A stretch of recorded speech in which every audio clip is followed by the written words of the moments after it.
Deep dive on PR genius.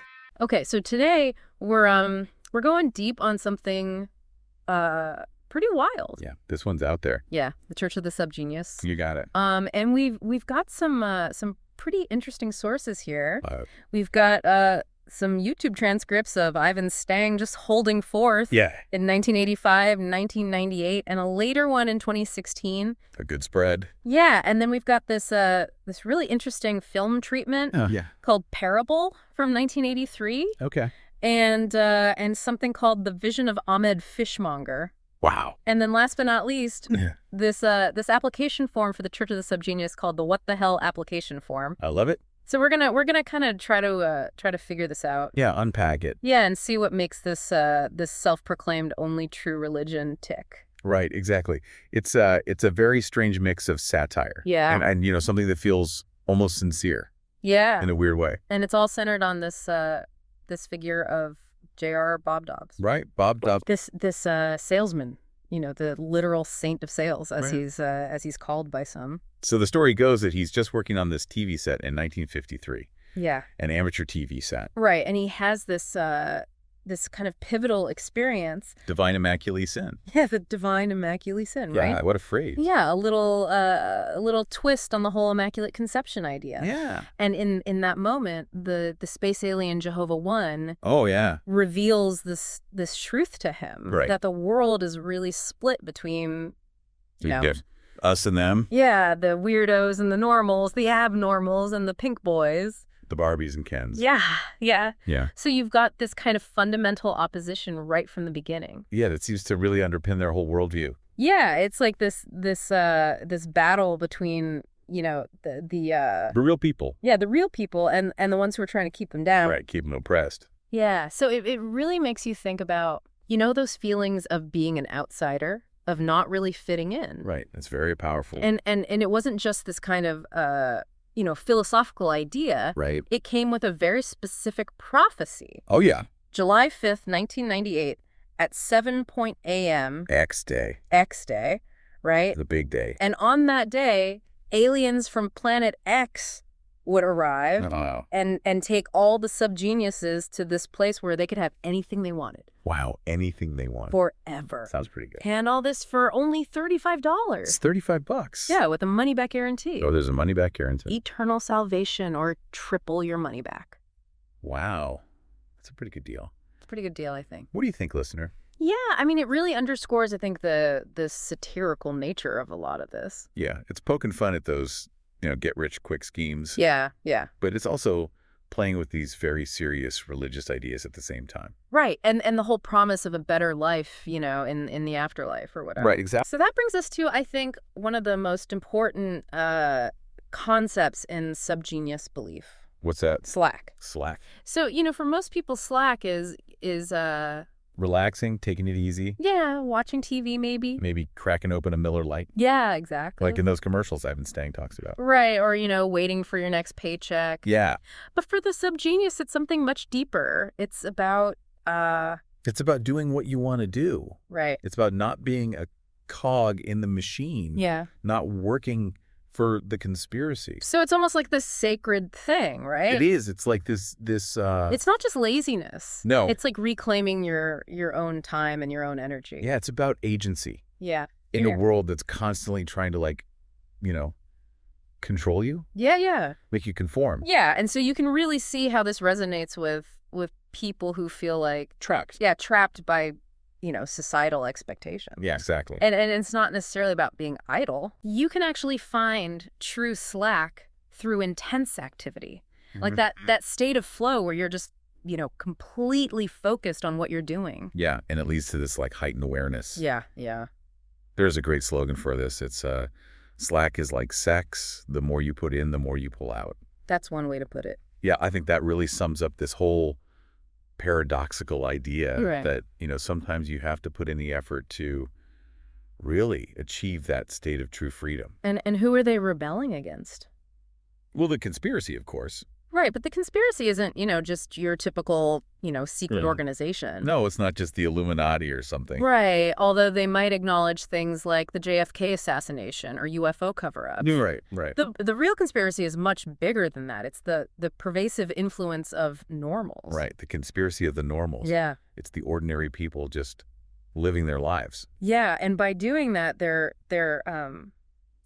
unknowingly, taking away everyone else's slack. Right. It's like this unseen force that's constantly sapping your energy and your creativity. It makes you wonder if it's just a joke or if there's some real resentment there, towards Mainstream society. Yeah, exactly. And the way it kind of forces everyone into this mold. Yeah, and Stang even mentions this statistic that 87% of people believe in this invisible monster. Yeah, and that becomes a real focus of their critique. Yeah, they go after this pussy God built on hate. Yeah, strong language. It's strong language, and it makes you think. Where does the satire and Yeah. real anger begin? Yeah, is it all just a joke, or is there something else going on? Right, it really feeds into this image of the subgenius as the outsider. The one who sees through everything. Yeah. And they're not afraid to challenge these ideas in No. a very provocative way. So how do you fight back against all of this? Well, they have their own kind of magic. Subgenius magic. Yeah, but it's not, waving wands or anything. It's a 4-step process. Oh, lay it on me. Step 1, get off your ass and quit your job if you don't like it. Okay. Step 2, create incredible magical things. All right, sounds good. Step 3, no one will be kicking your ass. Even better. And step 4, wash your ass. Okay. So it's self-empowerment, Yeah. artistic expression, personal freedom. Yeah, and a little bit of hygiene thrown in there. And of course, there's a bonus. Oh, yeah. Stang promises that you'll get more pussy and better pussy. If you embrace the subgenius lifestyle, that is. Right, of course. So it's this really interesting mix of, Practical advice yeah. and outrageous claims. And it's kind of like a playful take on... Self-improvement. Yeah, Spiritual enlightenment. Yeah, all those things. Yeah. And speaking of playful, we have Parable Oh, yeah. The film treatment. from 1983. Yeah.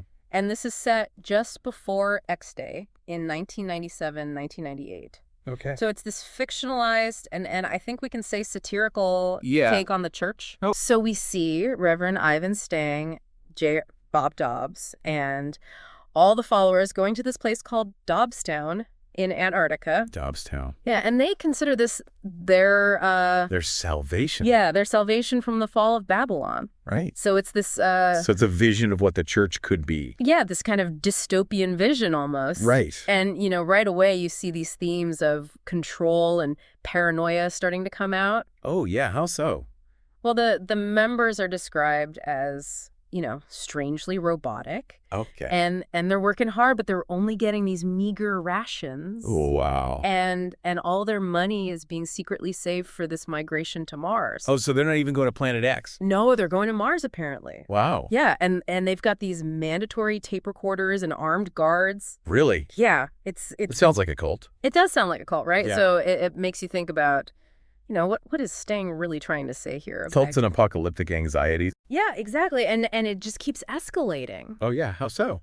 Well, kids are being forced to wear these silly hats, Okay. and couples are being forced to, publicly display their celibacy, and people are trying to escape. Makes sense. Yeah. So the outside world starts getting involved. Oh, no. And Stang, of course, he sees this as retaliation from the conspiracy. Oh, yeah, of course. And he gets these lawyers involved. Really? Yeah, to try to keep these prying assholes away. Okay. And then there's this really dark part where they have this mass suicide rehearsal. A mass suicide rehearsal. Yeah, they call it the Night of Slack. Oh, wow. And it's supposed to be this pure artistic moment designed to shock the outside fools. So is it really a suicide or is it just a performance? Well, it seems like it's a performance, but it's certainly unsettling. Yeah, I can imagine. And then things get even crazier when Congressman Harrison Ford shows up to investigate. Harrison Ford? Yeah, Congressman Harrison Ford. What's he doing there? Well, he's there to investigate. Oh, okay. What's going on in Dobbstown? Right. And there's this hidden Bob fanatic named Paul Mavrides who starts shooting. Oh. And there's this truck full of armed Dobbs heads. So it's chaos. It's total chaos. And what's the army doing? They're just standing by watching. Watching. Yeah. And Stang hears about all this, Yeah. and he orders up these huge amounts of poisoned soft drinks. poisoned soft drinks. Yeah, he calls it the sub-punch. The sub-punch. Yeah. Okay. But then just when you think it can't get any weirder, Yeah. the fighting Jesus shows up. The fighting Jesus. Yeah. Okay. In a flying saucer. Of course. To take the survivors to Mars. To Mars. Yeah. Wow, this is just... And what's left behind? Yeah, what about that baby? Oh, yeah, the mutated baby in Antarctica with heat ray eyes. With heat ray eyes. Yeah. It's a lot to take in. It is. It's a lot to take in. Yeah. But it really shows how far they're willing to go with the satire. Right. It's satirizing everything. Yeah. Cults, paranoia, end-of-the-world narratives. Yeah. All in there. And that baby detail really sticks with you. Oh, yeah. It's so strange. So weird. So let's fast forward to 2016. Okay. Ivan Stang is speaking at Starwood. Right. And here we see a different side of them. Oh, yeah. How so? Well, it's more developed, maybe more self-aware. Okay. And he starts off with this solemn ceremony. A solemn ceremony. Yeah, where everyone has to make noise and burn a dollar bill. Burn a dollar bill. Yeah. Why? Well, it's a signal to the space aliens that Earth is still worth saving. Okay. Because there are people here who value Slack more than money. Right. So it's a rejection of material wealth. Exactly. All right. And then he gives this quick Subgenius 101. Oh, a refresher course. Yeah, he hits all the main points. Right. Bob's encounter with Jehovah 1. Right. The oppression of weirdos, the promise of X Day. Yeah. But he also stresses that the church is a non-organization for non-joiners. Oh, interesting. A non-organization. Yeah, for sinners, mutants, misfits, disbelievers. And I love this line. He says, all subgeniuses are different. There is no typical subgenius, and we catch any two being alike, one must die. Wow. Yeah, it's like celebrating radical individuality. Yeah, no conformity allowed. And it's a really smart way to prevent the church from becoming too dogmatic. Right, you can't have rules if everyone is supposed to be different. Exactly. Right. And then he shares this story about his father passing away. Oh. And he uses this term shooting through. Shooting through. Yeah, and he talks about his father's self-written eulogy. Oh, wow. Yeah, it was actually pretty funny. Okay. So it brings this kind of human element to all of this, which is nice. Yeah. And then he introduces some new sacred slogans. New slogan. Like, Bob loves the sin but hates the sinner. Okay. And that classic Slack is like sex, the more you put in, the more you pull out. Yeah. And a new one, everything comes apart one way or another, but some ways are fun. So there's this embrace of chaos. Yeah, and finding the humor in it all. I like that. Yeah, and then it gets really weird. Oh, yeah, it always does. He starts talking about these monsters of wisteria. Monsters of Wisteria, what are those? Oh, it's this whole list of bizarre creatures. Like what? Candy-eared toads, boreal tree squids. A boreal tree squid, what's that? I don't know. Okay. A giant snapping turtle named Old Sequa. Okay. This thing called the Ursus canola. The Ursus canola. Yeah, but he's not supposed to talk about that one. Okay. Mutated hogbear things. Hogbear things. Yeah, key-stealing pixies, Bigfoot Mothman. Mothman. Yeah, but apparently Mothman was a fabrication. Oh, really? Yeah, according to John Keel. Okay. And then he says that Bob himself is the ultimate monster. Oh, how so? Well, because he looks so normal. So normal. It's suspicious. Yeah. So these creatures, are they just random or is there... Well, it feels like it's more than just randomness. It's Yeah. like they're embracing the weirdness of the world. Yeah, the things that don't make sense. Yeah, and all the things that mainstream society just kind of ignores. Right? It's like Yeah. they're saying the world is already absurd. Yeah. So why not believe in a boreal tree squid? Exactly. And then he tells the story about this misidentified camera mount Okay. that was first mistaken for a Bob. A bomb. Yeah, battery-operated boyfriend. And then later for a bomb. A bomb. Yeah, so it shows how, Different people can see the same thing in completely different ways. Yeah, exactly. Right. And then he makes this distinction between two types of subgeniuses. Okay. The rewardians, who slack off first, Okay. and the emergentiles, who believe that getting things done is slack. So even within this non-organization, there's this diversity of thought. Yeah, exactly. Wow. And he even talks about the Mandela theory conspiracy. Berenstein Bears thing? Yeah. Yeah. So it's like he's interested in these shared false memories and questioning what's real. Yeah, it's this playful skepticism towards, official narratives. Yeah, even the ones that seem really trivial. Yeah. And he talks about how he planned to critique the workshops at Starwood. Oh, yeah. But he actually found them kind of interesting. Like what kind of workshops? Oh, Discordianism through its literature, and consciousness expansion through astronomy. Wow. Yeah. Heady stuff. But he admits that he prefers the monsters in a handful of dirt. So it's like a preference for the tangible. Yeah, the real weirdness that's all around us. Right, instead of these big abstract ideas. And then we get a mention of the Werewolves of Wisteria board game. Okay. And the church's political party, Patriotic and Narco-Materialism. Patriotic and narco-materialism? Yeah, every art a kingdom. Okay. And he jokes about starting a loudly complaining party. I feel like that party would be pretty popular. I think so, too. Yeah. And then he says that the most powerful drug is moral outrage. Oh, yeah, and how addictive it can be online. Yeah, especially online. Right. And he even talks about Trump. Oh, boy. Yeah, and the stupid people pride movement. And he says that Trump just says what I've been thought. Interesting. And then he comes up with these slogans like anger is the new slack. Wow. And orange is the new pink. Okay, so he's engaging with this political landscape, but in a very subgenius way. Yeah, very tongue-in-cheek. Yeah. And then he talks about the embrace of boredom in world politics. The embrace of boredom. Yeah, he even references Lord Vetinari from Discworld. Oh, okay. And the idea that some people want to get rid of boredom by getting rid of people who think differently. That's a scary thought. It is kind of scary. Yeah. And then he talks about his past third-party vote. Okay. And his concerns about the internet, undermining democracy with all the misinformation. Right. And he uses this analogy of a leak in the nation's attic. Okay. Yeah, so it shows that he's actually, engaged with these real-world issues. Right, it's not all just jokes and satire. Yeah, and then he reveals the secret title of his sermon. Okay, what is it?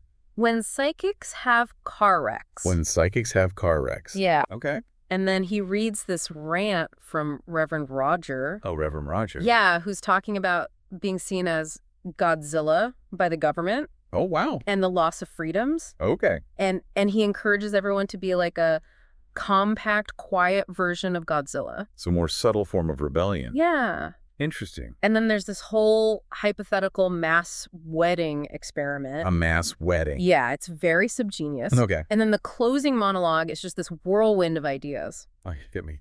Quit your job, jack off. No, quit your slob. Repent. Quit your job, slack off. Well, you still know how to question authority, or else, Bob is not the answer, friends, and neither is anything else. Wow. And then he gives the one rule. What's that? Fuck them if they can't take a joke, and if we can't focus if we can't take a joke ourselves. So it's about freedom, skepticism, and humor. Yeah, basically. All right. And then the Q&A is just as revealing. Oh, yeah. What do people ask? Well, someone asks, are we not men? And he says, no, we are subgenius. Oh. And someone wants to know what the X's look like. What do they look like? Anything you want, apparently. Okay. And someone asks if Connie will go into politics. And he Right. says that would be scary because she's so good at telling people what they want to hear. That is scary. Yeah, and then there's a joke about walkers for Trump. Okay. So it's just this constant reinforcement of these core subgenius ideas, Right. but in this very playful and irreverent way. Yeah, I like that. So now we're going back to 1985 Okay. to the rant of Ivan Stang. The rant. Yeah, and this one has a different feel to it.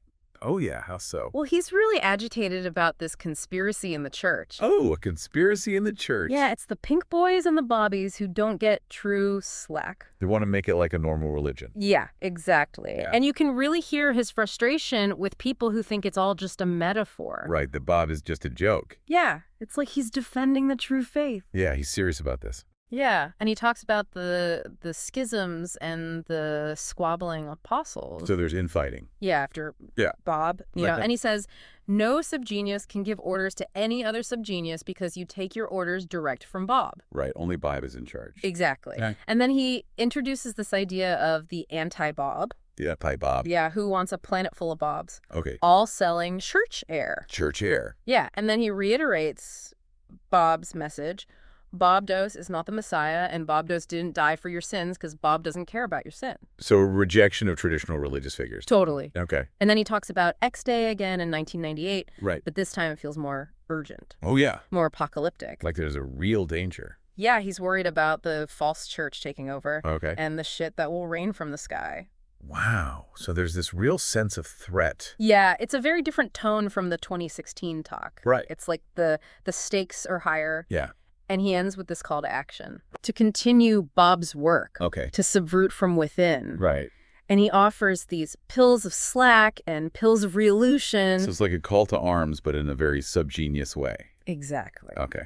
And last but not least, we have the vision of Ahmed Fishmonger. Right? The vision. Yeah, and this is a drunken vision of the universe as this series of nested super hypercubes. Super hypercube. Yeah, all connected by these things called mutrons. Oh, wow. And time is an aspect of space. This is getting complicated. Yeah, it's pretty mind-bending. And how did this vision make him feel? Well, he said it made him feel somewhat queasy. Somewhat queasy, yeah, I can imagine. And within this vision, there's a prophecy Okay. that on March 10th, 1986, just before sunrise on the West Coast, Right. J.R. Bob Dobbs would return. Bob would return. Yeah. Due to a second immaculation. Immaculation. At the collision point of two mutrons. Two mutrons. Yeah. Okay. And this would be marked by a mile-wide, multicolored light beam. A mile-wide light beam. Yeah. Our new star of Bethlehem. So it's like a second coming. Yeah, but with the subgenius twist. And what happens after the vision? Well, he says he felt a burning sensation and metal objects near him got really hot. Wow. So it's like there's this physical manifestation. Yeah, it's really strange. Very strange. And then there's the what the hell application form. Oh, yeah, the application form. Yeah, this is like a direct invitation to join the church. Okay. And the message is basically the world's going to hell. You can't stop it. So you might as well embrace the god-awful facts. And maybe get some slack. Yeah, maybe get some slack. Okay. And they say that they're the only true religion. Of course they do. And they promise miracles and demon invocation and a hotline to Jehovah 1 through Bob. Hotline to Jehovah 1. Yeah. Okay. So it's playing on these anxieties about, you know. The end of the world. Yeah, but in this very over-the-top way. Right. It's satire. Yeah. But it's also offering this ridiculous solution. Yeah. Join the church. And the benefits of joining are pretty amazing. Oh, yeah. What are they? Weird sex drugs and sheer power over others. Wow. Sign me up. And there's this disclaimer about keeping cult secrets. Yeah. And then the questionnaire is just hilarious. What kind of questions are Well, you have to draw yourself God and your ego. Okay. And you have to describe your preferred way to die. All right. And your beliefs in all sorts of things. So it's like a personality test. Yeah, very strange one. Yeah. And for $5 and something you've touched, you can ask Dobbs a question. Yeah, ask Dobbs a question. Yeah. What for? Well, he's supposed to be psychic. Oh, right. But of course, there's a disclaimer that he's not always right. Of course. So we've covered a lot of ground here. Yeah, we have. And the Church of the Subgenius is this really fascinating mix of satire and something that feels genuine. Yeah. It's hard to pin down. Yeah. But it's all centered on this figure of J.R. Bob Dobbs, Wow. who's this ordinary salesman. Yeah. But he's also this figure with these extraordinary connections. Yeah. And the pursuit of Slack is so important. Right. It's about rebelling against the conspiracy of the normals. Yeah. And finding your own way in the world. And it's all wrapped up in these bizarre prophecies and rituals. And dark humor. Yeah. And it's hard to say, you know, is it all a joke? Right. Or is there something more to it? Yeah. Makes you think about the role of humor and irony. Yeah, and how we make sense of the world. Right. So here's a thought for you. Okay. In a world that's, you know, so full of information and people searching for meaning, Yeah. what do you make of a religion that embraces irony and absurdity as a path to freedom? Yeah. That's a good question. Is there a deeper truth there? Or is it just a joke? Yeah, and if you're interested in learning more, Yeah. we encourage you to.